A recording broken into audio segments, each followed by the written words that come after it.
महाभारत के युद्ध के दौरान श्री कृष्ण और महावीर भीष्म के बीच कई महत्वपूर्ण संवाद हुए।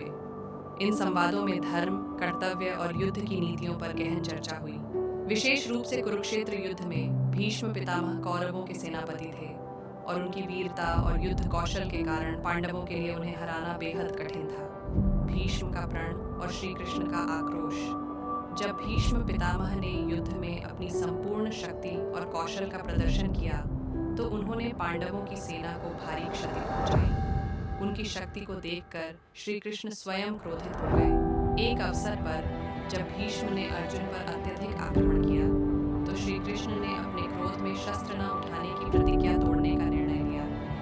वे रथ से उतरकर सुदर्शन चक्र उठाकर भीष्म की ओर बढ़े। यह देखकर भीष्म पितामह ने अपनी भुजाएं फैला दी और कहा, प्रभु, यदि आपके हाथों मेरा अंत होता है तो यह मेरे लिए सौभाग्य की बात होगी। यह सुनकर अर्जुन ने श्री कृष्ण को शांत किया और उन्हें उनकी प्रतिज्ञा दी।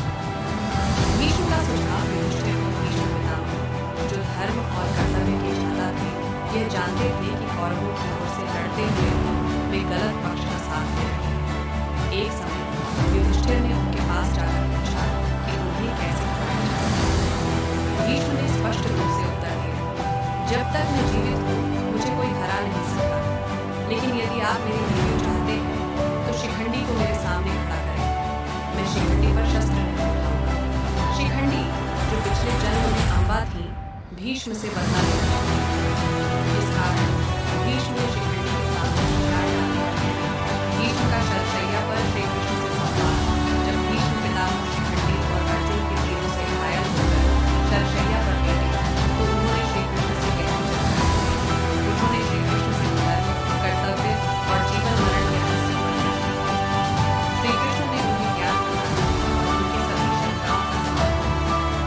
भीष्म ने श्री कृष्ण से कहा, प्रभु, आपने सदा धर्म का मार्ग दिखाया है। मेरा शरीर तब तक प्राण त्यागेगा जब तक सूर्य उत्तरायण नहीं हो जाता।